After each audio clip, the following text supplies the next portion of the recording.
ब्रह्मा गुरुर्विष्णु गुरुर्देवो महेश्वरः गुरु साक्षात् परब्रह्म तस्मै श्री गुरवे नमः। गोपाल कृष्ण भगवान की जय।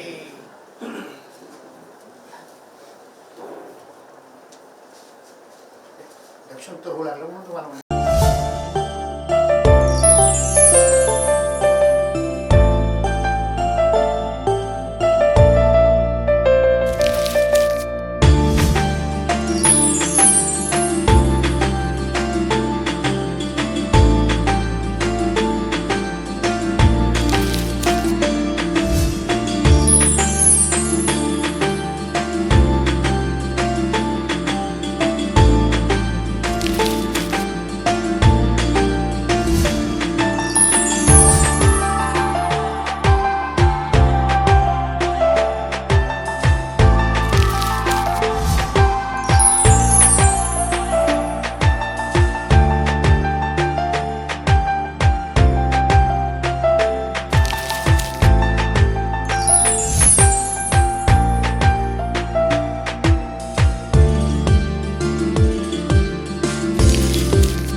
या कार्यक्रमाच्या आयोजनाच्या मागची जी भूमिका आहे मुळात ती बलोपासना, देव, धर्म आणि राष्ट्रभक्ती अशी आहे. ती जागवण्यासाठी अशा कार्यक्रमांचं आयोजन केलं जातं आहे. आणि म्हणूनच समर्थ रामदास स्वामींनी भक्तश्रेष्ठ भक्ती, तिन्ही प्रकारची भक्ती वाढवायची आहे म्हणून भक्तश्रेष्ठ हनुमंतरायाची भक्ती आणि उपासना सांगितलेली आहे. आजच्या या कार्यक्रमासाठी प्रमुख अतिथी म्हणू नये, आपण मार्गदर्शकच म्हणूया, असे हरिभक्तपरायण वेदशास्त्र संपन्न श्री बाळूगुरू असोलेकर, त्याचबरोबर परभणीतील ज्येष्ठ उद्योजक, त्याहीपेक्षा वेगळी ओळख परभणीतील जवळपास सर्व धार्मिक कार्यक्रमाचे आधारस्तंभ असणारे बंडूनाना, आपले विजय उपाख्य बंडूनाना सराफ, त्याचबरोबर आदर्श शिक्षक पुरस्कार प्राप्त शिक्षक, योग शिक्षक म्हणून ज्यांची ओळख आहे असे श्री विलास रामभाऊ मिटकरी हे लाभलेले आहेत. त्याचबरोबर मंचावर नेत्रोडकर गुरुजी, चौधरी काका या सर्वांचं, पात्रीकर काका या सर्वांचं मी सहर्ष स्वागत करतो. व्यासपीठावर उपस्थित मान्यवरांना विनंती करतो की त्यांनी हनुमंतरायाच्या प्रतिमेचं पूजन करावं. तदनंतर पाठाच्या कार्यक्रमास सुरुवात होईल. मुख्य प्रारंभ रुद्रदेवताय नमः. ध्यानम् आवाहनं मनोजीवं मारुततुल्यवेगं जितेन्द्रियं बुद्धिमतां वरिष्ठं वातात्मजं वानरयूतमुख्यं श्रीरामदूतं शरणं प्रपद्ये. अंजनीगर्भसम्भूतं महायुपुत्रो महाबलः कुमारो ब्रह्मचारी च तस्मै श्रीहनुमतये नमः. बुद्धिर्बलं यशोधैर्यनिर्भयत्वं आरोग्यता अजायं वाक्पटुत्वञ्च हनुमत्तव दर्शना स्मरेत. वा पुष्पभा पुष्पं समर्पयामि महारुद्रदेवताय नमः. वाहतिथिवरती नमस्कार करा. नैवेद्यम प्राणदा अपानदा व्यानदा वर्जोदा वरिहोदा अन्यावस्ते अस्मद्बन्धुहेतया पावको अस्म्यं शिवो भव. नमस्कारं करोमि. प्रभु रामचंद्र भगवान की जय. महारुद्र भगवान की जय. जय जय रघुवीर समर्थ. हनुमान चालीसा पाठाचा हा उपक्रम आज 14वं पुष्प आहे. हनुमान चालीसाची निर्मितीच मुळात अशा वेगळ्या घटनेतून झालेली आहे. 16व्या शतकामध्ये तुलसीदासजी ज्यावेळेस असे त्यांचे चमत्कार लोकांपर्यंत जात होते की तुलसी चंदन घिसर है तिलक करे रघुबीर. असे जेव्हा लोकांना माहीत झालं त्यावेळेस बादशहाच्या दरबारामध्ये तोडरमल नावाचे एक दरबारी होते. त्यांना छंद लागला की तुलसीदासांचं जे काव्य आहे ते त्यांना आवडायला लागलं. त्यांनी त्याची स्तुती जाऊन बादशहाजवळ केली. बादशाह म्हणे अशी स्तुती आमचीसुद्धा करावी त्यांनी, अशी त्यांना आदेश द्या. विनंती हा तर प्रकार नव्हताच त्यांचा, आदेश द्या. ते म्हणे मी फक्त जगताचा जो स्वामी आहे त्याची स्तुती करतो. तुलसीदासांनी सांगितलं मी या सिंहासनाधीश्वराची कोणाची स्तुती करणार नाही. तदनंतर या सर्व गोष्टी झाल्यानंतर म्हणे तू असं करतो, चमत्कार लोकांना दाखवतो, आम्हाला दाखव म्हणे, तुझा राम कुठे आहे तो आम्हाला दाखव. त्यावेळेला असं सांगितल्यानंतर तुलसीदासांनी एका शब्दात सांगितलं, माझे राम फक्त भक्ताला दर्शन देतात म्हणजे त्याची भक्ती करावी लागेल, नक्की दर्शन मिळेल. राग आला बादशहाला. बादशहाने त्यांना आता जी फतेपूर सिक्री सांगितलं जाते तिथे एका कैदेमध्ये टाकलं. आणि कैदेमध्ये टाकलेलं असताना तिथं ह्या हनुमान चालिसेचं स्फुरण झालं. तिथं तिची रचना झाली आणि त्या पाठानंतर पाठ ते म्हणत गेले आणि हनुमंतरायांनी चमत्कार केला. सगळ्या राजमहालामध्ये, सगळ्या नगरामध्ये माकडांनी उच्छाद मांडला. आणि मग हे असं का होतंय म्हणून मग थोडी विचारणा केल्यानंतर तर यांनी सांगितलं तो हनुमान चालिसा नावाचं काहीतरी एक स्तोत्र त्यानं रचलंय आणि त्याचा तो पाठ करतोय. आणि मग यात लोकांनी सांगितलं की हनुमान म्हणजे हमारे इसमें ये बंदर जो होते हैं उनका ही एक अवतार है भगवान का, तो उनकी मदत करने के लिए आहे. हे ह्या हनुमान चालिसाची महती आहे की याच्यामुळे, या पाठामुळे साक्षात हनुमंतराय तुमच्या मदतीला धावून येतात. आणि हे मुळात या मुलांना सांगण्यासाठी आहे की हनुमान चालिसा म्हणायचा कशासाठी, तर तुम्हाला प्रत्येक ठिकाणी तुमच्या मदतीला भगवंत स्वतः धावून येणार आहेत, म्हणून या हनुमान चालिसेचं पठण करायचं. मी या आपल्या नित्याच्या उपक्रमानुसार सुरुवातीला आपण रामरक्षा स्तोत्राचा पाठ घेतो. भगवंताच्या पाठानंतर मग मारुती स्तोत्राचा एक पाठ होईल आणि तदनंतर 11 सलग हनुमान चालिसाचे पाठ होतील.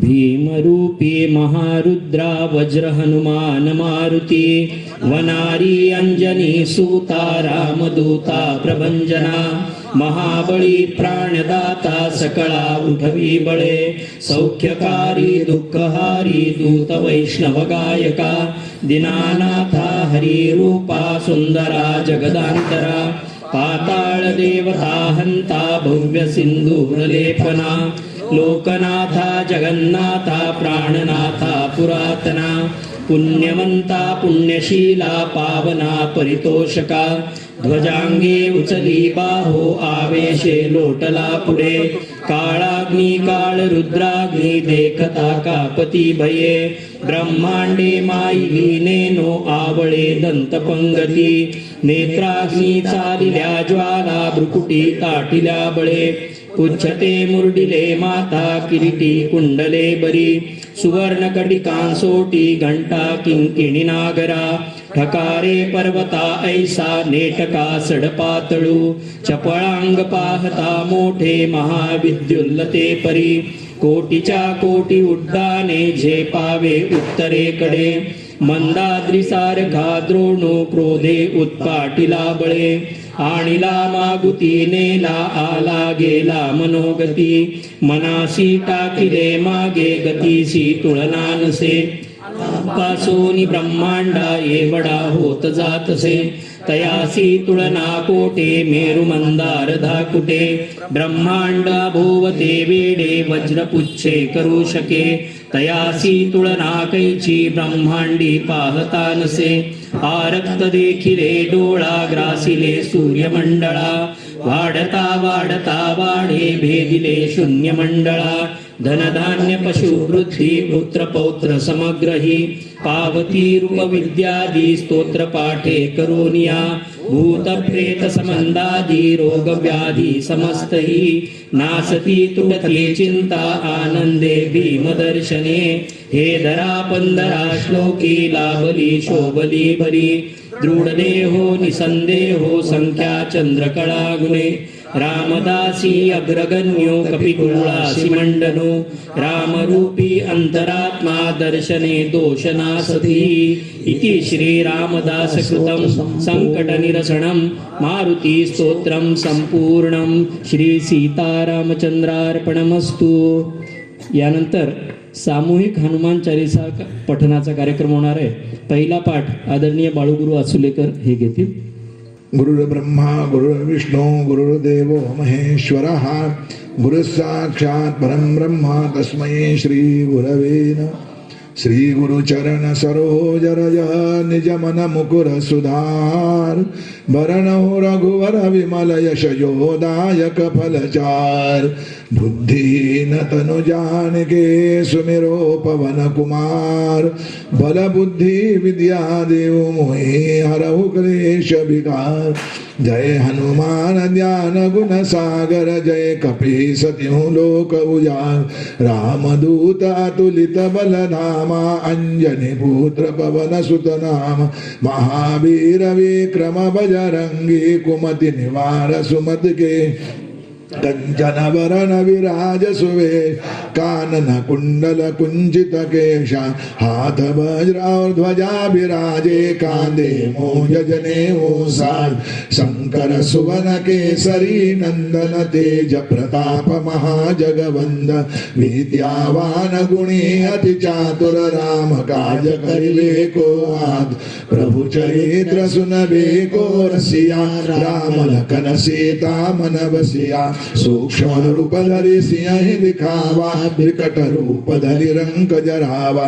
जय सिया राम जय जय हनुमान संकट मोचन कृपा निधान भीम रूप धरि असुर सहारे रामचंद्र के काज सवारे लाय सजीवन लखन आए श्री रघुवीर हर शिवर लाए रघुपति कीने बहुत बड़ाई तुम मम प्रिय भरत समभाई सहस वदन तुम रोज सगावे अस कही श्रीपति कंठ लगावे सनकादिक ब्रह्मादि मुनीषा नारद शारद सहित ऐषा यम कुबेर दिगपाल जहाते कवि कोविद कही सके कहाते. तुम उपकार सुग्रीव कीना राम मिलाय राजपद दीना तुम्हारो मंत्र विभीषण माना लंकेश्वर भय सब जग जाना युग सहस्र योजन पर भानु लीलो ताहि मधुर फल जानो प्रभु मुद्रिका मेली मुख माहि जलधि लागे गए अचरज नाहि दुर्गम काज जगत के जेते सुगम अनुग्रह तुम्हारे दे दे राम दुआरे तुम रखवारे होतन आज्ञा बिनु पैसारे सब सुख लहे तुम्हारी शरणा तुम रक्षक काहू को डरना.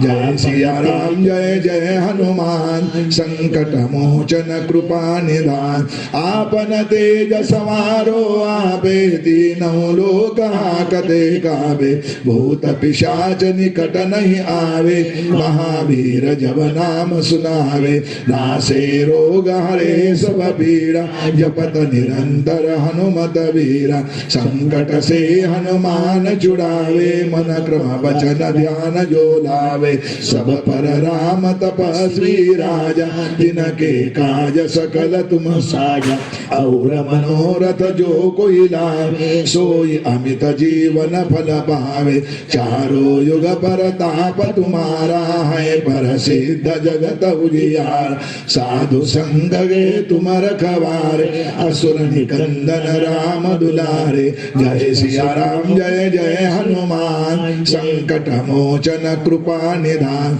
अष्ट सिद्धि नवनिधि के दाता असबर दीन जानकी माता राम रसायन तुम्हारे पासा सदा रहो रघुपति के दासा तुम्हारे भजन राम को भावे जन्म जन्म के दुख बिसरावे अंत काल रघुवर पुर जाए जहाँ जन्मारि भक्त कहाए और देवता चेतन धरई हनुमत से ही सर्व सुख करई, संकट कटे मिटे सब पीड़ा, जो सुमेरे हनुमत बलवीरा।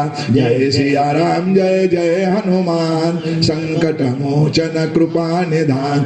जय जय जय हनुमान गोसाई, कृपा करहु गुरुदेव की नाई। जो शत बार पाठ कर कोई, छूट ही बंदी महासुख होई। जो य पढ़े हनुमान चालीसा, होय सिद्धि साखी गौरीशा। तुलसीदास सदा हरि चेरा, की जय नाथ हृदय महडेरा। जय सिया राम जय जय हनुमान, संकट मोचन कृपा निधान। पवन तनय संकट हरण मंगल मूर्ति रूप, राम लखन सीता सहित हृदय बसव सुर भूप। सियावर रामचंद्र की जय, पवन सुत हनुमान की जय। उमापति महादेव की जय, रमापति रामचंद्र की जय। बोलो रे भाई सब संतन की जय। ओंकार। पुढचा पाठ श्री अनिकेत विजयराव सराफ हे घेतील. श्री गुरु चरण सरोज रज, निज मनु मुकुर सुधारी. बर रघुबर बिमल जसु, जो दायक फल चारी. बुद्धिहीन तनु जानिके, सुमिरो पवन कुमार. बल बुद्धि विद्या देहु मोहि, हरहु कलेस विकार. जय हनुमान ज्ञान गुण सागर, जय कपीस तिहु लोक उजागर. रामदूत अतुलित बल धामा, अंजनी पुत्र पवन सुत नामा. महावीर विक्रम बजरंगी, कुमति निवार सुमति के संगी. कंचन बरण विराज सुबेसा, कानन कुंडल कुंचित केसा. हाथ वज्र और ध्वजा विराजे, कांधे मूंज जनेऊ साजे. शंकर सुवन केसरी नंदन, तेज प्रताप महाजगबंदन. विद्यावान गुणी अति चातुर, राम काज करिबे को आतुर. प्रभु चरित सुनबे को रसिया, राम लखन सीता मन बसिया. सूक्ष्म रूप धरि सियहि दिखावा, विकट रूप धरि लंक जरावा. भीम रूप धरि असुर संहारे, रामचंद्र जी के काज सवारे. लाय संजीवन लखन जियाए, श्री रघुवीर हर्षि उर लाए. रघुपति किन्हीं बहुत ही बड़ाई, तुम मम प्रिय भरत ही सम भाई. सहस बदन तुम रोजस गावे, अस कहि श्रीपति कंठ लगावे. सनकादिक ब्रह्मादि मुनीसा, नारद सारद सहित अहिसा. जम कुबेर दिगपाल जहाते, कवि गोविंद कही सकी काते. तुम उपकार सुग्रीव ही कीन्हा, राम मिलाए राजपद दीन्हा. तुमरो मंत्र विभीषण विभीषण माना, लंकेश्वर भय सब जग जाना। जुग सहस्त्र जोजन पर भानु, लील्यो ताहि मधुर फल जानु। प्रभु मुद्रिका मेलि मुख माही, जलधि लांघि गए अचरज नाही। दुर्गम काज जगत के जेते, सुगमानुग्रह तुमरे तेते। राम दुआरे तुम रखवारे, होत न आज्ञा बिनु पैसारे। सब सुख लहे तुम्हारी सरना, तुम रक्षक काहू को डरना। आपन तेज समारो आपे, तीनों लोक हाकते कापे। भूत पिशाच निकट नहीं आवे, महावीर जब नाम सुनावे। नासे रोग हरे सब पीरा, जपत निरंतर हनुमत बीरा। संकट ते हनुमान छुड़ावे, मन क्रम बचन ध्यान जो लावे। सब पर राम तपस्वी राजा, तीन के काज सकल तुम साजा। और मनोरथ जो कोई लावे, सोई अमित जीवन फल पावे। चारों जुग परताप तुम्हारा, है प्रसिद्ध जगत उजियारा।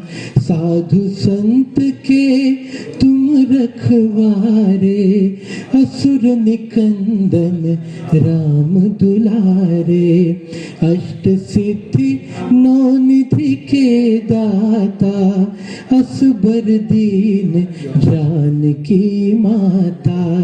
राम रसायन तुमरे पासा, सदा रहो रघुपति के दासा। तुमरे भजन राम को पावे, जन्म जन्म के दुख बिसरावे। अंत काल रघुबरपुर जाई, जहाँ जन्म हरि भक्त कहाई। और देवता चित न धराई, हनुमत से सभी सुख करई। संकट कटे मिटे सब पीरा, जो सुमिरे हनुमत बलबीरा। जय जय जय हनुमान गोसाई, कृपा करो गुरुदेव की नाई। जो सत बार पाठ कर कोई, छूट ही बंदी महासुख होई। जो यह पढ़े हनुमान चालीसा, होय सिद्धि साकी गोरी सा। तुलसीदास सदा हरि चेरा, कीजे नाथ हृदय मह डेरा। पवन तनय संकट हरन, मंगल मूर्ति रूप। राम लखन सीता सहित, हृदय बसहु सुरभूप। सियावर रामचंद्र की जय। यानंतर आपल्या उपक्रमात आपण प्रत्येक वेळेला दोन प्रकारचे मार्गदर्शक बोलवतो, एक आध्यात्मिक क्षेत्रातले आणि एक सामाजिक क्षेत्रातले. आज आमच्याकडे सामाजिक क्षेत्रात काम करत असतानाच आध्यात्मिक क्षेत्राला समर्थपणे आपला पाठिंबा देणारे असे बंडू नाना उपस्थित आहेत. पण बंडू नानांनी आधीच सांगितलं मी बोलणार नाही आहे. बरोबर आहे नाना, प्रत्येकजणच बोलणारा नसतं, तुम्ही न बोलता सगळं करून जाणारे आहात. त्यामुळे यानंतर आवर्जून उपस्थित असलेले जिल्हा परिषद प्राथमिक शाळा उक्कलगाव तालुका माणवत जिल्हा परभणी येथील आदर्श शिक्षक पुरस्कार प्राप्त योग शिक्षक म्हणून ज्यांची ओळख आहे असे श्री विलास रामभाऊ मिटकरी यांचा मी थोडक्यात परिचय सुरुवातीला करून देतो. श्री विलास रामभाऊ मिटकरी प्राथमिक शिक्षक म्हणून कार्यरत, जिल्हा परिषद प्राथमिक शाळा उक्कलगाव तालुका माणवत जिल्हा परभणी. शिक्षण MA DED. प्रथम नेमणूक 26 जून 1995. आत्तापर्यंत झरी येथे 10 वर्ष सेवा, रूढी तालुका माणवत येथे सुमारे 18 वर्ष सेवा आणि सध्या उक्कलगाव तालुका माणवत येथे 2 वर्षापासून कार्यरत आहेत. आवड मुळात पहा, शिक्षकाची आवडही कशी असते, विद्यार्थ्यामध्ये रममाण होणे. विद्यार्थ्यांना योग उपक्रमात पारंगत करून स्वतः नियमित योगासने करतात. योगासन उपक्रमात रूढी येथील विद्यार्थ्यांची राज्यस्तरापर्यंत मजल त्यांनी मारलेली आहे. शाळा विकासाची स्वप्न पाहून ती सत्यात उतरवणं हा खरा छंद आहे. शालेय व्यवस्थापन समिती, ग्रामपंचायत, शिक्षणप्रेमी नागरिकांच्या मदतीने त्यांनी शाळा विकासाचं काम केलेलं आहे. विद्यार्थ्यांना गुणवत्तापूर्ण व तंत्रज्ञानाचा वापर करून शिक्षण देण्याचं कार्य ते करतात. विद्यार्थ्यांना पुस्तक वाचन, पुस्तक परीक्षण, हस्ताक्षर, वाचनात गती वाढविण्यासाठी वाचन सप्ताह, विज्ञान प्रयोग, निबंध लेखन, वक्तृत्व स्पर्धा, नाट्य, सांस्कृतिक उपक्रमात सहभागी करून घेऊन त्यांचा सर्वांगीण विकास साधण्यासाठी सदैव प्रयत्नशील असतात. विद्यार्थ्यांना अभ्यासासह स्पर्धा परीक्षा, सामान्य ज्ञान उपक्रमात देखील ते सहभागी करून घेतात. लोकवर्गणीतून शाळेसाठी 1 एकर 6 गुंठे एवढी जागेची उपलब्धता त्यांनी करून घेतलेली आहे. हा खरंच कौतुकास्पद उपक्रम आहे, कारण मुळात जिल्हा परिषद शाळांची अवस्था बिकट आहे आणि तिथे तुम्ही कार्य करत आहात आणि त्यातून लोकांना तुमच्यात सहभागी करून एवढं मोठं कार्य उभं करणं हे काही सोपं नाही आहे. हनुमंतरायाची कृपा आहे, बाकी काही नाही दुसरं. योगासनासह पौष्टिक आहार व दिनचर्या यावर ते सर्वांना मार्गदर्शन करतात. आणि सगळ्यात महत्त्वाची गोष्ट म्हणजे नोकरी म्हणजे केवळ अर्थार्जनाचं साधन नसून तो त्यांनी वसा मानलेला आहे. या एका वाक्यात त्यांचा सर्व परिचय येऊन जातो. मी श्री विलास मिटकरी सर, आपण गुरुजीच म्हणूया. आम्ही आमच्या लहानपणी गुरुजी म्हणायचो, आता सर झालंय. पण श्री विलास मिटकरी गुरु. खरं पाहिलं तर आमच्या जिल्हा परिषद शिक्षकांचं हे स्टेज नाही आहे. आध्यात्मिक सर्व मान्यवर या ठिकाणी उपस्थित आहेत आणि चिन्मय भैयाने आम्हाला जो सन्मान दिलेला आहे, नक्कीच आज वेदशास्त्र संपन्न श्री बाळूगुरुजी आसोलेकर हे आज आपल्या मंचावर उपस्थित आहेत आणि त्यांच्यासोबत बसण्याची संधी आम्हाला लाभली हे आम्ही आमचं नक्कीच भाग्य समजतो. यामध्ये श्री विजयजी बंडू नाना सराफ हेही आवर्जून उपस्थित आहेत. प्रत्येक उपक्रमात आमचा जो प्रत्येक उपक्रम असतो तो उपक्रम आम्ही कुठं ना कुठं फ्लॅश करतो, यूट्यूबला टाकतो किंवा स्टेटसला ठेवतो आणि तो आवर्जून पाहण्याचं काम आणि त्याच्यावर प्रतिक्रिया देण्याचं काम आमचे भास्कर सर करत असतात. आणि ज्या वेळेस आपण एखादं काम करतो आणि ते समोर मांडतो तर आपला आणखी जिम्मेदारी वाटते की त्या पद्धतीने आपण वागलं पाहिजे. तर त्या पद्धतीनं प्रामाणिक राहण्याचं काम आम्ही सातत्यानं करत असतो. या कार्यक्रमासाठी आवर्जून उपस्थित चौधरी काका, नेत्रोडकर काका, पात्रीकर काका, माधवराव काका, औंढेकर सर ज्या अगदी उत्कृष्ट असं संचलन या ठिकाणी करत आहेत आणि आमचे परमस्नेही आदरणीय कवडी सर सुद्धा या कार्यक्रमासाठी उपस्थित आहेत. या कार्यक्रमासाठी आमचे काही मित्रपरिवारही आवर्जून उपस्थित आहेत.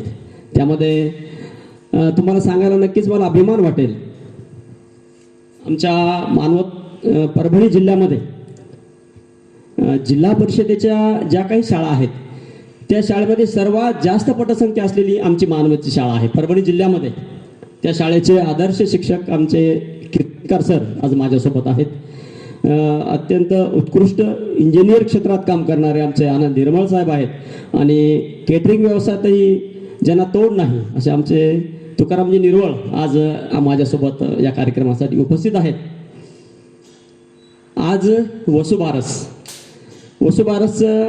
आज दिवाळीचा पहिला दिवस आणि या वसुबारसच्या निमित्तानं मी सर्वांना सर्वप्रथम दिवाळीच्या शुभेच्छा देतो.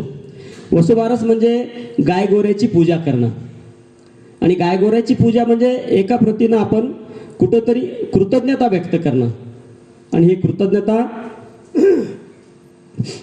ज्याची भावना देण्याची आहे, सातत्यानं देत गेलेली जी गोमाता आहे त्या गोमातेचं कुठंतरी आपण या ठिकाणी पूजन करणं आणि त्यांच्या अंगी असलेली उदारता, त्यांच्या अंगी असलेली प्रसन्नता ही आपण या निमित्तानं सर्वत्र देत घेत असतो. आणि याच गोमातेपासून मिळालेलं शेण आणि गोमूत्र यापासून आपण आपला समाज आणि आपलं घर स्वच्छ करण्याचं काम करत असतो. आज तसं पाहिलं तर कृषीधनाची सुद्धा पूजा केली जाते आणि हे कृषीधन किती संकटात आहे हे आपण सर्वजण जाणून आहोत. तर आम्ही आमच्या परीनं तसं पाहिलं तर आपल्या परभणीचंच एक फाउंडेशन आहे, सेक हँड फाउंडेशन म्हणून.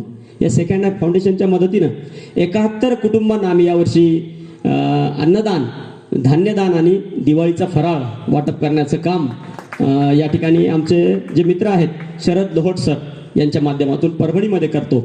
आणि मानवतमध्ये आमचं एक फाउंडेशन आहे जे सारथी फाउंडेशन या नावानं ओळखलं जातं.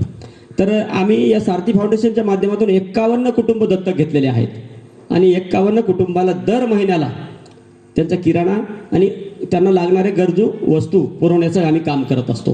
आता या ठिकाणी जमलेले सर्व जे मान्यवर आहेत ते सदन कुटुंबातले आहेत, परंतु या प्रसंगी माझी एक विनंती आपणाला असेल की आपल्या परिचयातील आपल्या जवळच्या कुठल्याही एका शेतकरी कुटुंबाला या दिवाळीला आपण मदत करूया आणि खऱ्या अर्थाने या वर्षीची दिवाळी आपण साजरी करूया. पहा, चांगल्या माणसांच्या डोक्यामध्ये चांगले विचार येणं ही सर्वात मोठी उपलब्धी असते आणि याच पद्धतीनं आमच्या चिन्मय भयांच्या डोक्यामध्ये हे जे चांगले विचार आले आणि या विचाराच्या माध्यमातून हा उपक्रम सातत्यानं सुरू आहे. नक्कीच ही अभिमानाची गोष्ट आहे. आताच आवडेकर सरांनी सांगितलं की तुलसीदासाने जी 16व्या शतकात रचना केलेली आहे, ज्यामध्ये 40 कडवे आणि 2 दोहे असलेली ही हनुमान चालिसा आहे. त्यामुळे त्याला चालिसा म्हणतात, हनुमान चालिसा. आणि ही एक ऊर्जा प्रदान करणारी आणि धैर्य आणि आपली नीतिमत्ता जपून ठेवण्यासाठी ही वाचली म्हणजे माणसाची नीतिमत्ता जपून राहते. तर असं महान कार्य आपल्या हातून या ठिकाणी घडत आहे. सुरुवातीलाच मी माझ्या परिचयामध्ये सांगितलं की नोकरी ही कधीच आम्ही अर्थार्जनाचं साधन मानलं नाही, कारण अशा काही कराळ परिस्थितीत आमचं लहानपण गेलेलं आहे. मग आपल्या समोर असलेले हे जे चिमुकले आहेत त्यांच्याकडे आपण व्यवसाय दृष्टीनं पाहिलं तर नक्कीच त्यांचा विकास होणार नाही. आणि मग त्यांचा जर विकास साधायचा असेल तर आपली परिस्थिती आपल्याला समोर पाहावी लागेल आणि त्या परिस्थितीतून त्यांना काढण्याचं सामर्थ्य आपल्याला त्यांना द्यावं लागेल. हा प्रामाणिक उद्देश समोर ठेवून आम्ही आमच्या क्षेत्रामध्ये काम करत असतो. मग त्यामध्ये गाव पातळीवर कोणाची मागणी घ्यायची असेल, सरपंचाची मागणी घ्यायची असेल, ग्रामपंचायतची माहिती, प्रत्येक क्षेत्रातून आम्ही मदत घेण्याचे प्रयत्न करत असतो. मग विद्यार्थ्यांना ई लर्निंग कक्ष असेल, त्यांना लॅपटॉपची उपलब्धता असेल, संगणक कक्षाची उपलब्धता असेल, या सगळ्या गोष्टी, छोट्या छोट्या गोष्टी आम्ही विद्यार्थ्यांना उपलब्ध करून देण्याचा प्रामाणिक प्रयत्न हा 1995 पासून 2015 पर्यंत जे काही काम केलं त्या कार्याची दखल जिल्हा परिषदेने घेतली आणि 2015ला जिल्हा परिषदेने आम्हाला उत्कृष्ट शिक्षक पुरस्कारानं सन्मानित केलं. आता उत्कृष्ट पुरस्कारानं सन्मानित केलं, जिल्हा परिषदला कृषी विद्यापीठात मोठा कार्यक्रम झाला. परंतु त्यानंतरही आनंदाची बाब अशी सर की आमच्या रुढी गावच्या गावकऱ्यांनी इतका मोठा भव्य कार्यक्रम घेतला. सायंकाळच्या वेळेला पूर्ण गाव एकत्र आलं आणि माझ्यासोबत ज्यांनी काम केलेलं आहे, माझ्या आधीचे गुरुजी जे रुढीमध्ये काम करून गेले, त्या सर्वांना एकत्रित बोलून त्यांनी आजी माजी शिक्षकांसह आमचा भव्य असा सत्कार केला.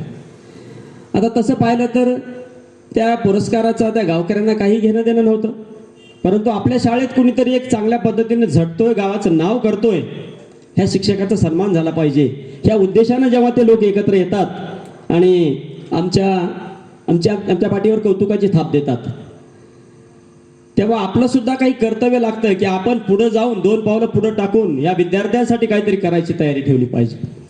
आणि उपजतच माझ्या अंगी असलेला जो योगासनाचा गुण आहे तो आपण आपल्या विद्यार्थ्यांमध्ये का उतरू नये असा मनामध्ये विचार आला.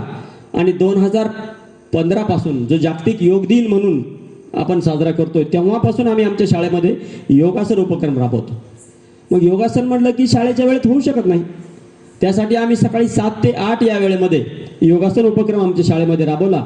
आणि खेड्यातली जी रांगडी मुलं आहेत तसं पाहिलं तर ते योगासनामध्ये तरबेज असतात, परंतु कुठंतरी त्यांना एका लयबद्धतेमध्ये आपण बसवलं आणि इतकी पारंगत ती मुलं झाली की पाहता पाहता ह्याच्या स्पर्धा असतात हे आम्हाला कवडी सरांच्या माध्यमातून समजलं, आमचे सोनेकर सर यांच्या माध्यमातून समजलं. आणि ह्या मुलांना आम्ही स्पर्धेमध्ये उतरवलं. सरांची मुलं परभणीत असायची आणि आमची मुलं रूढीवरून मानवत तालुक्यातील फक्त टीम रूढीची असायची. आणि या माध्यमातून आम्ही आमच्या मुलांना पारंगत केलं. पाहता पाहता राज्य पातळीपर्यंत हे मुलं गेले. इतकी लवचिक यांची शरीरं. मग आता आमच्याकडे भरपूर असा साठा तयार झाला. आम्ही त्या योगासनाची छानशी DVD तयार केली आणि आपल्या महाराष्ट्राचे जे शिक्षण संचालक आहेत त्या काळचे जे माननीय श्री नंदकुमार साहेब यांनी त्या DVDचं विमोचन केलं. जवळपास काळेकर सरांनीच त्या DVDचं टायटल आम्हाला करून दिलं होतं. जवळपास 5 ते 6 हजार DVD मोफत आम्ही वाटले, कारण फोटोग्राफर क्षेत्रामध्ये आमचे बंधू आहेत. मग आपला उपक्रम सर्वांपर्यंत जावा, आपल्या गावाचं नाव सर्वांपर्यंत जावं, आपल्या विद्यार्थ्यांनी काय केलं ते सर्वांपर्यंत जावं, हा प्रामाणिक हेतू त्या पाठीमागे होता. आणि मग जसं जसं आम्ही काम करत गेलो तसं तसं गावकऱ्यांची सुद्धा उत्सुकता वाढली. रूढी पाठीवर भव्य असा सप्ताह असतो आदरणीय मनीष महाराजांचा. त्या सप्ताहाच्या दरम्यान गावकऱ्यांनी मोठं बॅनर रोडला लावलं आमच्या विद्यार्थ्यांच्या योगासनाचं. गावामध्ये जो सप्ताह होतो त्या सप्ताहाच्या बॅनरवर मारुती मंदिराच्या समोर आमच्या योगासनाची DVDचा फोटो लोकांनी छापला आणि सगळ्या गावामध्ये ते पॉम्पलेट वाटले.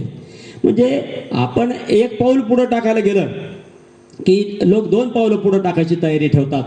आणि या प्रेरणेनं प्रेरित होऊन आम्ही इतकं झपाट्यानं कामाला लागलो आणि त्या विद्यार्थ्यांसोबत आम्ही सुद्धा योग प्राणायामामध्ये पारंगत झालो. म्हणजे त्याचा फायदा सुद्धा आपल्याला झाला. अशा पद्धतीनं मग आपल्या परभणी जिल्ह्याचे जे BB पृथ्वीराज साहेब होते त्यांच्या जवळपास 5 भेटी आमच्या शाळेला झाल्या. आणि ह्या उपक्रमाची आवड लक्षात घेता, विद्यार्थ्यांमध्ये झालेले बदल लक्षात घेता त्यांनी आपल्या परभणी जिल्ह्यासाठी, पूर्ण परभणी जिल्ह्यासाठी सॅटरडे योगा जो आमचा उपक्रम आहे तो उपक्रम जिल्हाभरातील सर्व शाळांसाठी राबवला. ही आमची सर्वात मोठी उपलब्धी त्या निमित्तानं होऊन गेलेली आहे. या प्रसंगी मी आपल्याला आवर्जून सांगू इच्छितोय, आपण या ठिकाणी सर्वजण बसलोय, पण आपलं शरीर जर निरोगी असेल तर आपण आनंदी आहोत. शरीरामध्ये कुठेतरी वेदना असेल, यातना असेल तर पूर्णतः लक्ष आपलं त्या यातनेकडे जातं. आणि मग शरीर जर आपल्याला निरोगी ठेवायचं असेल तर नक्कीच आपण सुद्धा योग आणि प्राणायामाकडे वळलं पाहिजे. भैया हे मैदान पाहून तर मला असं वाटलं की आपण या ठिकाणी योगासनाचंच शिबिर घ्यावं, कारण इतकं सुंदर हे मैदान आहे. आणि खरंच आपल्याकडे जर विद्यार्थी उपलब्ध असतील तर ती सुद्धा माझी तयारी आहे. 5 दिवसाचं, 7 दिवसाचं, 3 दिवसाचं जे काही शिबिर आपण या ठिकाणी घेऊ, कारण लहान वयामध्ये जी सवय लागतात ते आयुष्यभरासाठी टिकतात. आता बऱ्याच वेळेस आम्ही योगासनाच्या उपक्रमाच्या गोष्टी मोठ्या व्यक्तीसोबत करतो की नाही, फार समाधानकारक बोलतात लोक, परंतु ते प्रत्यक्षात उतरवण्यासाठी त्यांची बिलकुल तयारी नसते. आणि मग आमचं हक्काचं जे व्यासपीठ आहे आमचे विद्यार्थी, मग त्यांच्यासोबत आम्ही त्या उपक्रमामध्ये रममाण होत असतो. तर योगासन तर आवश्यकच आहे.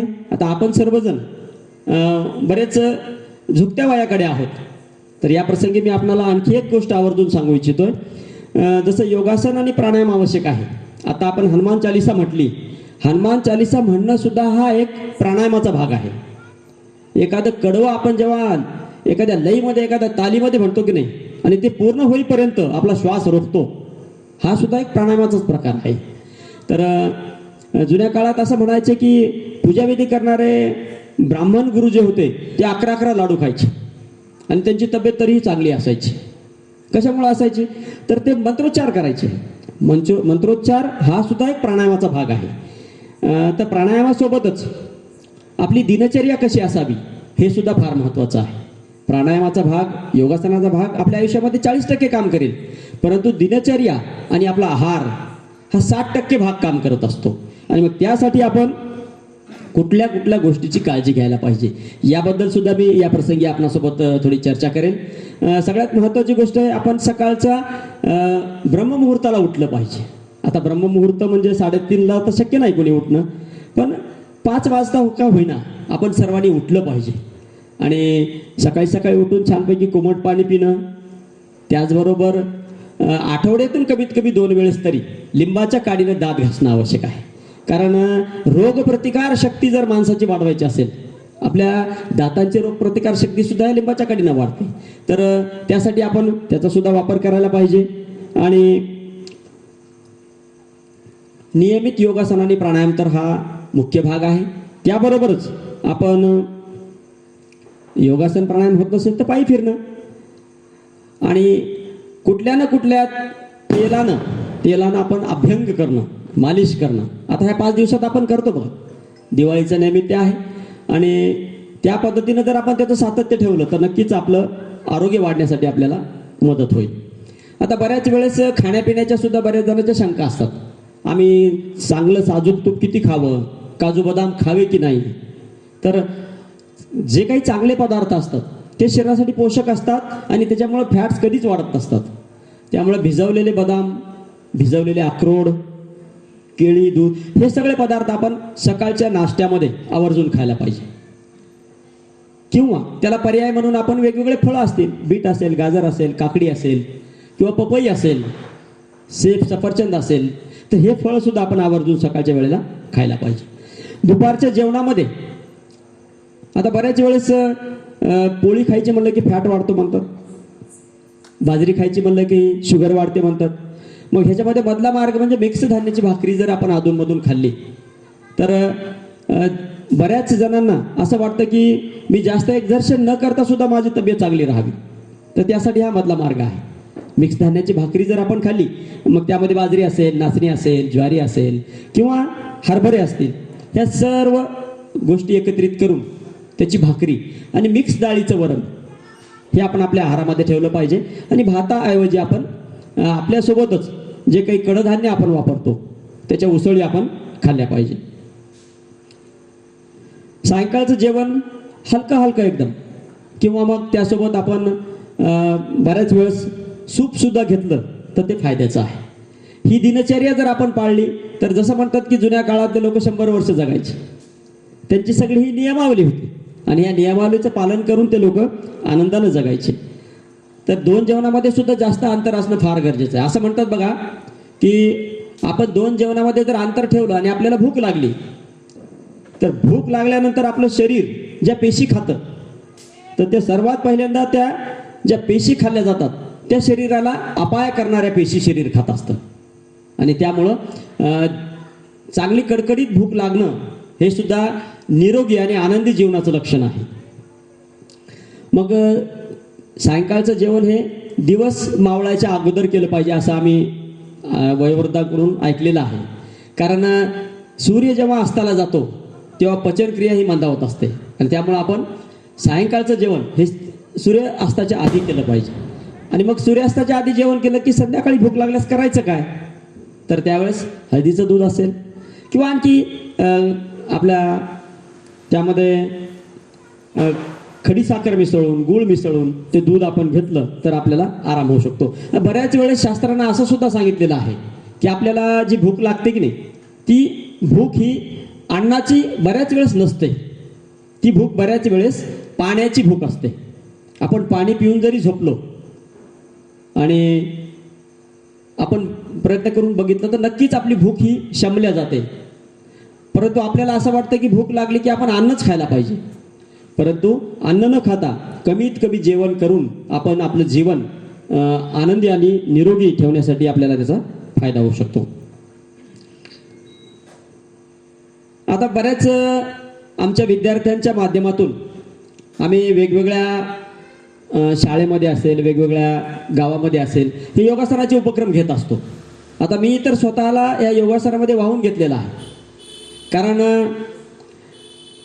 विद्यार्थी, आजचा जो विद्यार्थी आहे तो जर सशक्त आणि मजबूत झाला तरच उद्याचा देश हा बलवान होईल. प्रत्येकाला वाटायला की माझा देश बलवान झाला पाहिजे, परंतु त्यासाठी सुरुवात ही लहान मुलांपासून झाली पाहिजे. आणि त्यातल्या त्यात आणखी एक गोष्ट मी आवर्जून सांगू इच्छितोय की स्वतः बदला, जग बदलेल. बऱ्याच वेळेस आपल्याला वाटतं की जग बदललं पाहिजे, परंतु आपण आपल्या स्वतःमध्ये जर आधी बदल केला तर एकंदरीतच जग बदलायला त्यासाठी आपल्याला फायदा होईल. तर असं एकंदरीत आमचं जीवन आम्ही विद्यार्थ्यांसाठी समर्पित केलेलं आहे. बऱ्याच वेळेस असं म्हणतात की पैशानं मिळालेलं यश हे आयुष्यभरासाठी टिकेल, पैशानं मिळवलेलं यश हे आयुष्यभर टिकेल, पण घामाने मिळवलेलं यश हे इतिहास घडवेल. घामानं मिळवलेलं यश इतिहास घडेल. धन्यवाद चिन्मय भैया, आपण या प्रसंगी आम्हाला संधी दिली आणि या कार्यक्रमामध्ये सहभागी करून घेतलं त्याबद्दल पुनश्च एकदा मी आपले सर्वांचे मनापासून आभार व्यक्त करतो आणि या ठिकाणी माझ्या वाणीला विराम देतो. आज वसुबारस आहे आणि गाय आणि ब्राह्मण ह्या दोन्ही गोष्टी सनातन धर्मानं अतिशय वंदनीय सांगितलेल्या आहेत. आमच्या प्रभाकरराव आजेगावकरांनी एक श्लोक रचलाय, तो मी वाचून दाखवेल वसुबारसेनिमित्त. देऊण दुधनित पोषित जी आम्हाला, ती गाय माया मुची प्रिय जी हरीला. ना दुग्ध केवळ तिचे मलमूत्र तेही, उपयुक्त मूल्य न चुके मुळी अल्पसेही. उपकार जाणून अजी करूया पूजेला, गोवत्स पूजन असे तिथी द्वादशीला. गोमाता की जय. यानंतर आजच्या कार्यक्रमाला ज्यांचे आशीर्वाद लाभणार आहेत असे हरिभक्त परायण वेदशास्त्र संपन्न श्री बाळूगुरू असोलेकर. परभणीकरांना बाळूगुरूंचा वेगळा परिचय काय करून द्यावा. वेदशास्त्र संपन्न या एका विरोधामध्ये सर्व काही सामावलेलं आहे. परमश्रद्धेय वेदनारायण यज्ञेश्वर शास्त्री कस्तुरेजी आणि वेदांत केसरी रंगनाथ महाराज परभणीकर यांचा उज्ज्वल वारसा समर्थपणे चालवणारे परमादरणीय श्री बाळूगुरू असोलेकर यांना मी विनंती करतो की त्यांनी उपस्थितांना संबोधित करावे.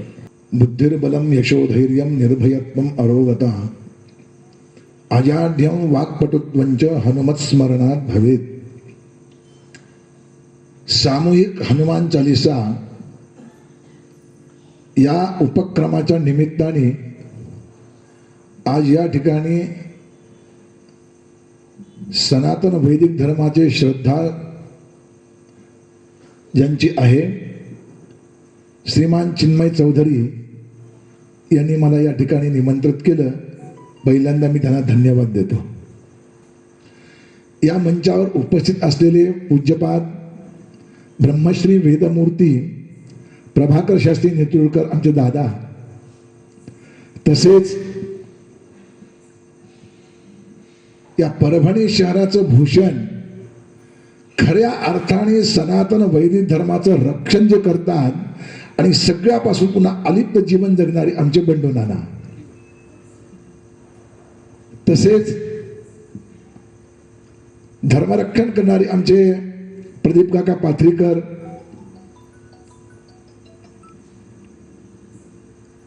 परभणी शहरात जेव्हा जेव्हा महान असा विशाल कार्यक्रम संपन्न होतो, प्रत्येक कार्यक्रमात सिंहाचा वाटा ज्यांचा असतो माझे परमस्नेही नची जाधव काका, चौधरी साहेब, मिटकरी साहेब, देशमुख साहेब आणि अत्यंत मधुर वाणीनं ज्यांनी सूत्रसंचलन केलेलं आहे ऋषिकेशजी औंढेकर, तसेच या हनुमान चालिसाच्या निमित्ताने उपस्थित असणारी सर्व माता आणि भगिनी, हे एक सर्व माझ्या भगवंताचं दिव्य अद्भुत अलौकिक विराट रूप आहे असं समजून त्यांच्या अंतःकरणामध्ये विराजमान असलेल्या परमात्माला मनोमय साष्टांग नमस्कार करून संयोजकांनी आज्ञा दिल्यामुळे 2 शब्द बोलण्याचा प्रयत्न करतो, कारण बोलण्याची वेळ नाही येईल तरी पण बोलतो. सर्वांना अगोदर वसुबारस याच्या शुभेच्छा देतो, कारण मिटकरी साहेब जे बोलले तेच पुढे बोलतो, मी मनानं काही बोलणार नाहीये. कारण आज गायीचं आणि बैलाचं जे रूप असतं ना, वासराचं रूप म्हणजे बैल म्हणा बरं का. गाय हे धर्माचं, गाय हे पृथ्वीचं रूप आहे आणि बैल हे धर्माचं रूप आहे असं आपलं भागवतकार सांगतात बरं का. नंबर 1. नंबर 2 असं आहे, गाय आणि ब्राह्मण हे एकच रूप आहे.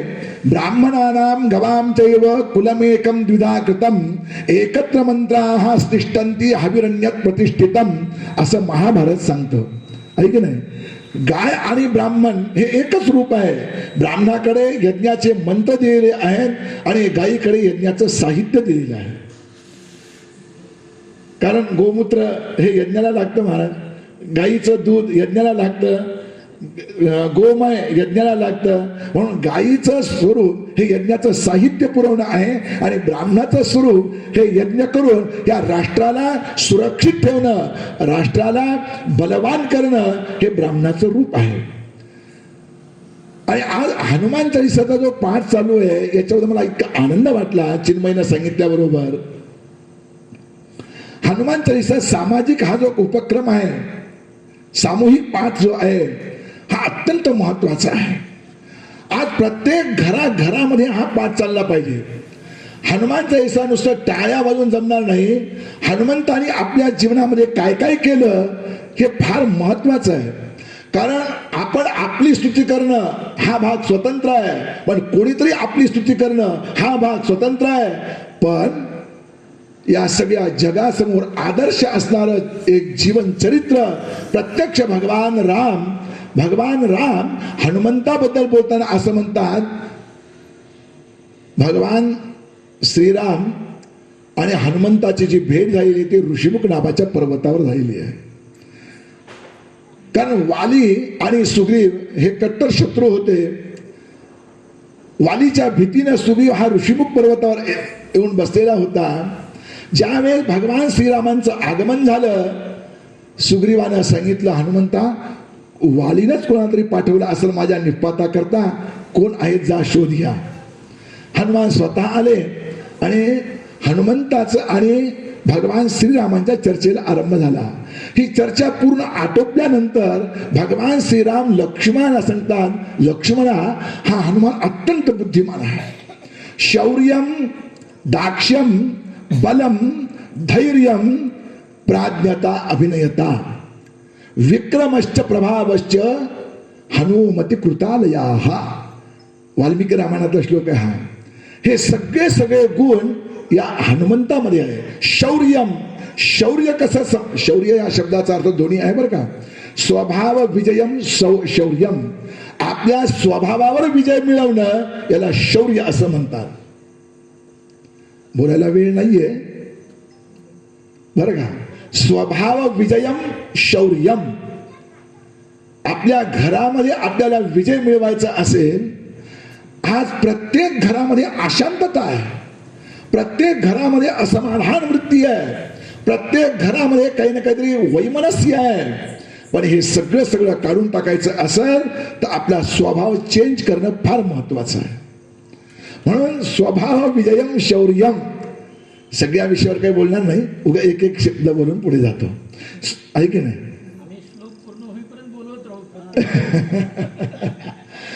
आपल्या स्वभावावर आपण जोपर्यंत बदल करणार नाही तोपर्यंत आपल्या जीवनामध्ये कधी सुख समाधान प्राप्त होणार नाही.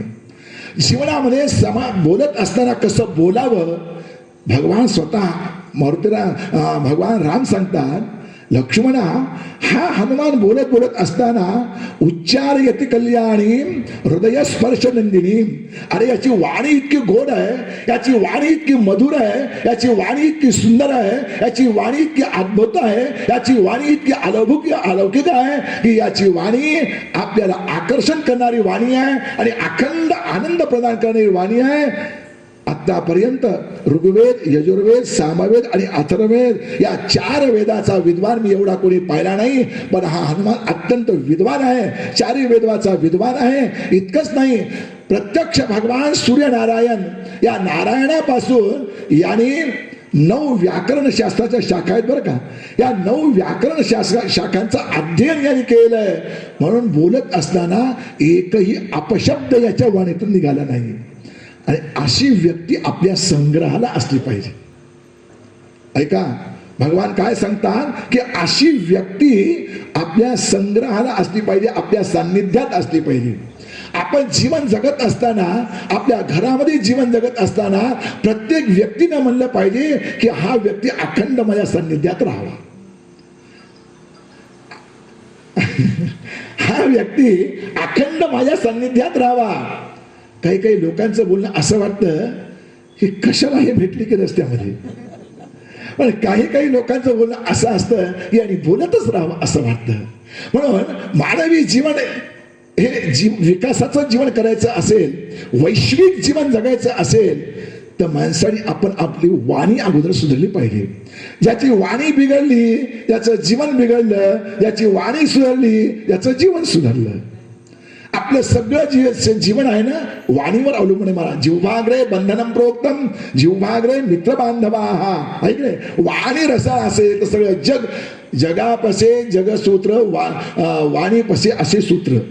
ऐक नाही, सगळं आपलं जीवन वाणीवर अवलंबून आहे. म्हणून स्वभाव विजयम शौर्यम, अगोदर आपला स्वभाव चेंज करा.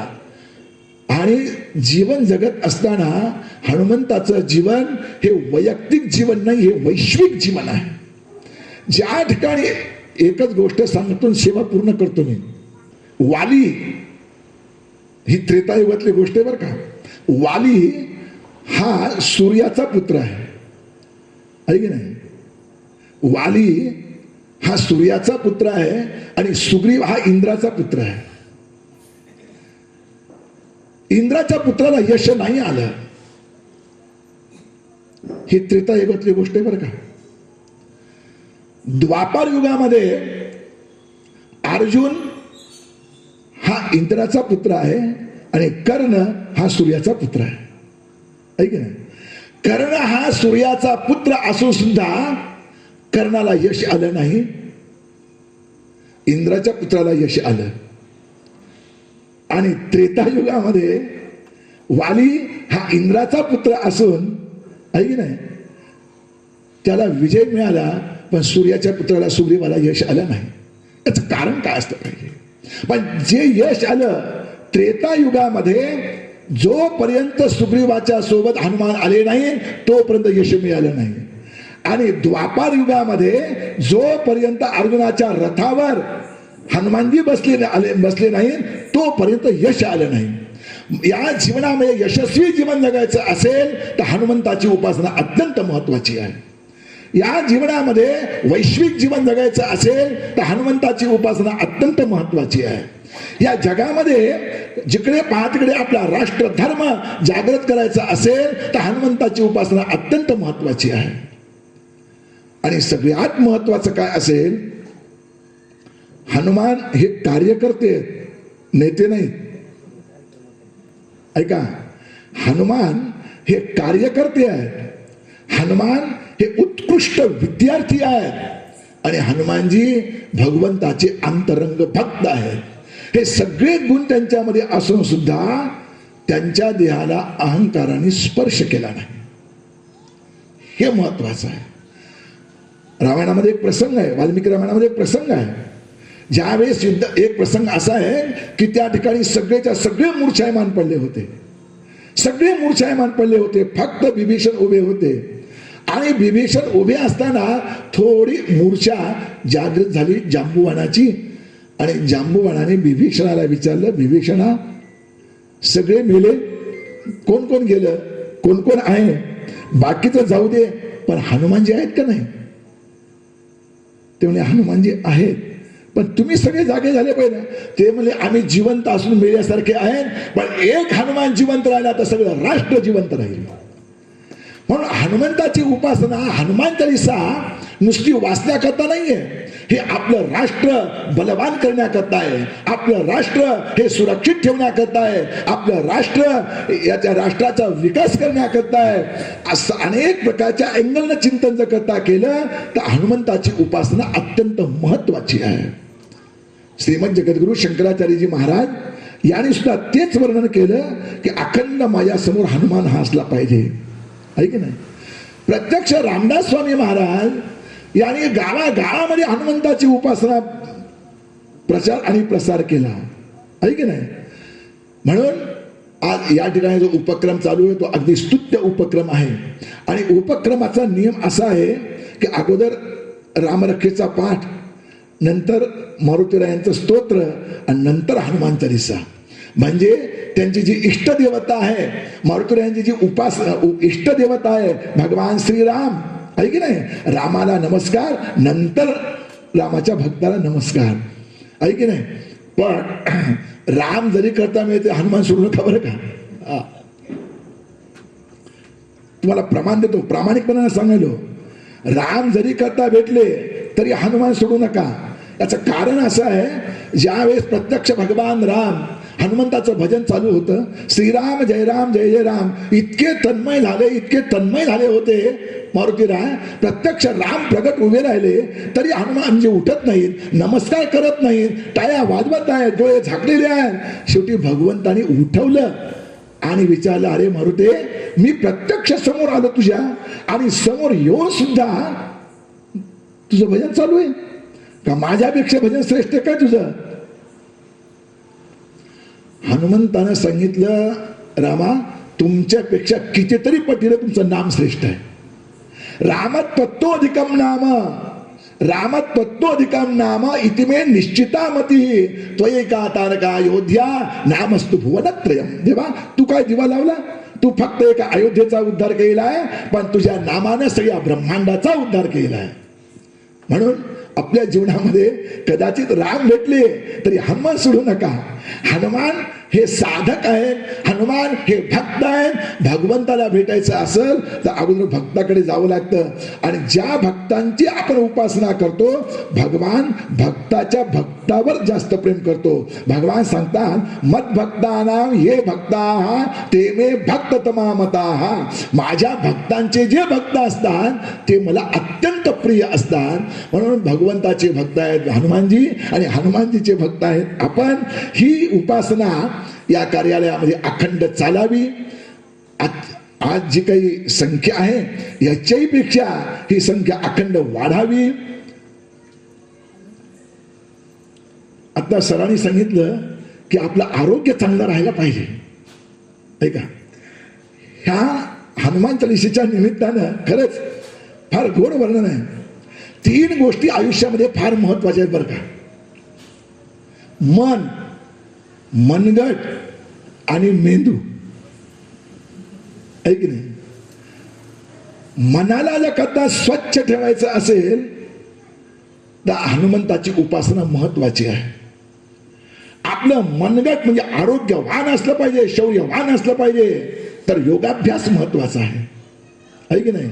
आणि साधना करण्याकरता मेंदू महत्वाचा आहे. अखंड आपल्या मेंदूमध्ये ते भक्तिरसाचा ओतप्रोत प्रवाह, धृतस्य भगवत धर्मात धारावाहिकतांगतः सर्वेशे मनसो वृत्ती भक्तिरित्य विधीयते. ती अखंड चालली पाहिजे. म्हणून किती हनुमान चालीसेचे या ठिकाणी उपयोग आहे. हनुमान चालीसा प्रत्येकाने आपल्या घराघरामध्ये पाठ करावा. हनुमान चालीसा सकाळ दुपार संध्याकाळ पाठ करावा. हनुमान चालीसा आपल्या मुलाला सुद्धा आपण पाठ करायला लावावा. आज याने जो उपक्रम हातामध्ये घेतलेला आहे आमच्या चिन्मयजींनी, आणि खरंच अशा तरुण व्यक्तीनंच हे कार्य केलं पाहिजे.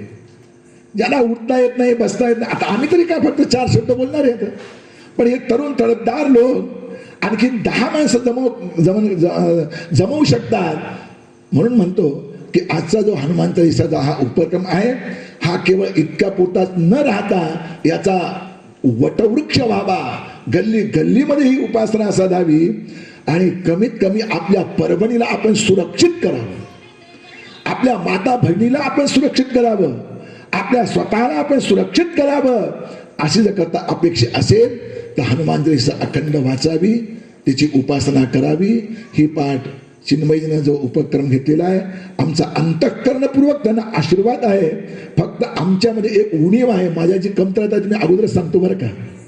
जी कमतरता आहे, जी उणीव आहे ती सांगून मग संभवतो. कारण माझी येण्याची जरी कथा इच्छा असली, पण प्रत्येक एकादशीला मी गावात राहीलच असं नाही. 90% बाहेरच असतो. पण चिन्मयजी तुम्हाला वचन नक्की देतो बरं का, ज्या ज्या वेळेस मी कृष्ण पक्षातल्या एकादशीला राहील त्या दिवशी नक्की येईल या ठिकाणी, निश्चित येईल. कारण हनुमंताचं चरित्र इतकं मधुर चरित्र आहे, इतकं गोड चरित्र आहे, इतकं दिव्य चरित्र आहे, इतकं अलौकिक चरित्र आहे की आपलं सगळं जीवन परिवर्तन करणारं चरित्र आहे. म्हणून ही उपासना अखंड चालावी हीच भगवंताच्या चरणी प्रार्थना करतो. तुम्हाला अंतःकरणपूर्वक आशीर्वाद देतो आणि तुम्ही बोलण्याकरता संधी दिली त्याबद्दल आपल्याला धन्यवाद देतो आणि काही चुकलं असेल तर क्षमा मागतो आणि वाणीला पूर्णविराम देतो. महारुद्र भगवान की जय.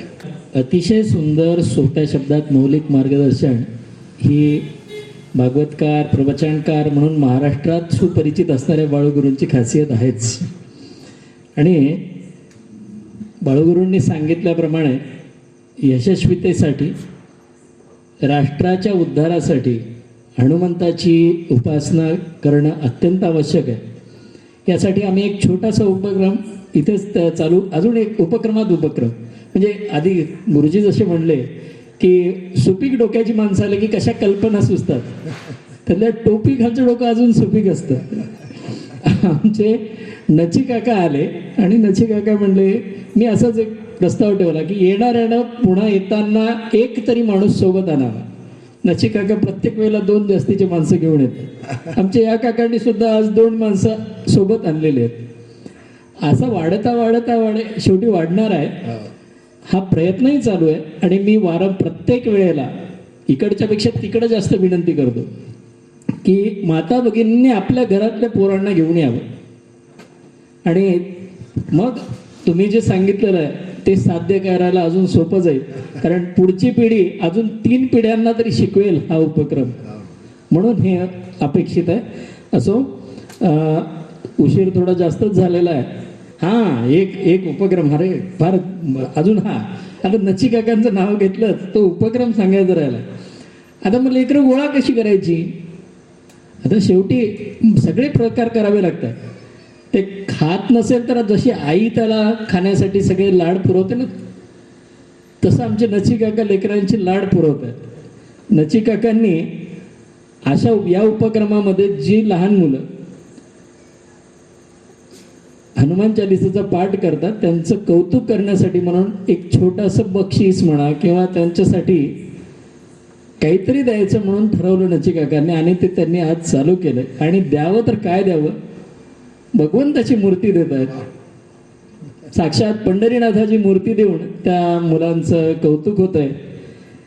मी सर्व मान्यवरांना विनंती करतो की मुलांना बोलवेल मी आणि तुम्ही तुमच्या शुभ हस्ते मुलांना ती मूर्ती प्रदान करावी. सर्वप्रथम नारायणी वैभवराव वैद्य आणि चिरंजीव वरद वैभवराव वैद्य बाळूगुरूंना विनंती करतो की त्यांनी मुलांचं कौतुक करण्यासाठी म्हणून ही प्रतिमा त्यांना प्रदान करावी. या काकू,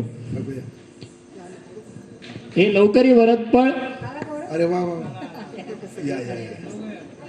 नारायणी ये बाळा. थांबा थांबा थांबा थांबा तुम्ही थांबा. त्यानंतर प्रत्येकाला सेपरेट देत आहे ना, ओके. त्यानंतर ओजस चंद्रशेखरराव ताटे, चिरंजीव विराट चंद्रशेखरराव ताटे, इथे थांबा. त्यानंतर ओंकार विकासराव रत्नपारखे, चिन्मय विकासराव रत्नपारखे. पुंडलिक वरदा हरी विठ्ठल श्री ज्ञानदेव तुकाराम पंढरीनाथ महाराज की जय.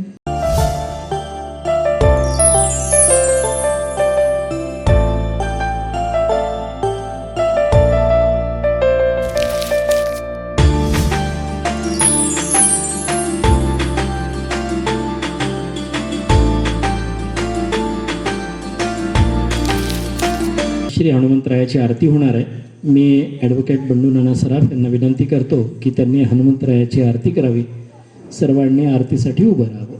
मंगलम भगवान विष्णू मंगलम गरुडध्वज मंगलम पुंडरीकाक्षो मंगलायतनो हरि.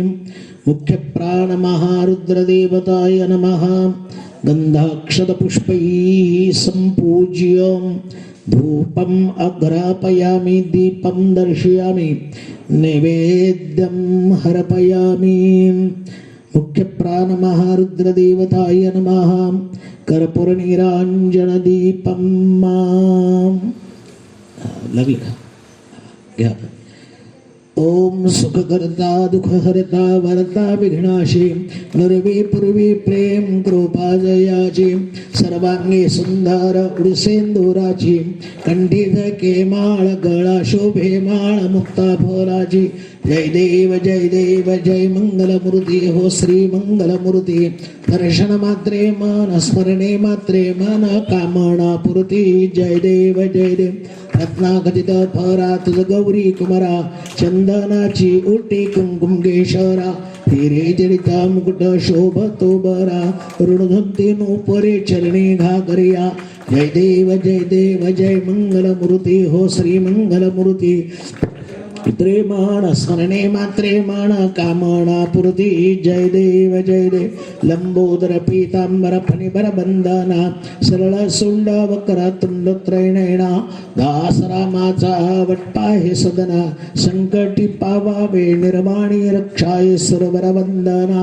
जय देव जय मंगलमूर्ती हो श्री मंगलमूर्ती दर्शन मात्रे मान स्मरणे मात्रे मन कामना पूर्ती जय देव सत्राने उड्डाण हुंकार वदने करडळमळ भूमंड सिंधू गगनी कडाडले ब्रह्मांड घाते त्रिभुवनी सुरवर्णी शाचर झाला त्या पळणी जय देव जय हनुमंता हो स्वामी हनुमंता तुमचेने प्रतापे झाले कृतांता जय देव दुमदुमले पाताळ उठला प्रशब्द थरथरला धरणी धर्मानीला खेदो कडाडले पर्वत उडगुन उच्छेद रामे रामदासा शक्तीचा शोध जय देव जय हनुमंता हो स्वामी हनुमंता तुमचेने प्रतापे झाले कृतांता जय देव कर्पूर गौरम करुणावतारम संसार सारम भुजगेंद्रहरम सदा वसंतम हृदयारविंदे भवम भवानी सैदं नमामि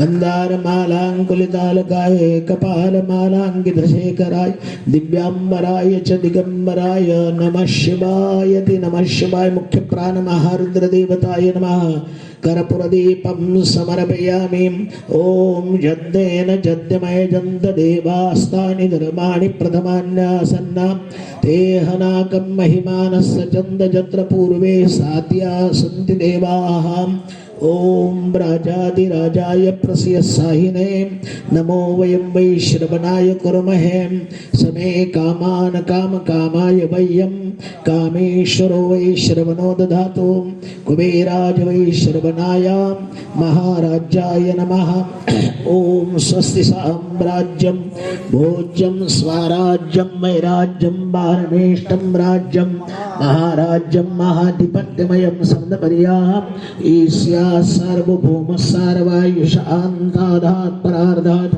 पृथिव्यै समुद्रपर्यन्तायाम् एकराळती तदत्पेष श्लोकोऽपि गीतो मरुतः परिवेष्टारो मरुतस्यावसङ्ग्रे आविक्षदस्य कामप्रिये विश्वे देवाः सभासदैः ॐ एकदन्ताय विद्महे वक्रतुंडाय धीमहि तन्नो दन्ति प्रचोदयात् ओम अंजनी पुत्राय विद्महे वायुपुत्राय धीमहि तन्नो हनुमत् प्रचोदयात् महारुद्र भगवान की जय प्रभु रामचंद्र भगवान की जय। आजचा उपक्रम फार छान झाला चिन्मय अशा प्रकारचं कार्य वाढत गेलं पाहिजे। आमच्या चिन्मयचं काम खूप छान आहे बरं का। दर एकादशीच्या दिवशी अशी संत महात्म्या त्याप्रमाणे विद्वज्जन यांना बोलून हे मार्गदर्शन सर्वांना मिळतं असं बाळूगुरूनं सांगितलं की असा उपक्रम वाढत गेला पाहिजे। एका सोबत दोन आणले पाहिजेत। महिलांची गर्दी खूप असते हो पण लाडू करंज्यामध्ये गुंतले सगळे त्याच्यामुळे नाही तो भरते बरं का। पुरुषापेक्षा महिला खूप आहेत। आता पुढच्या वेळेला मात्र शेजारीन पाजारीन सगळ्या घेऊन या बरं का।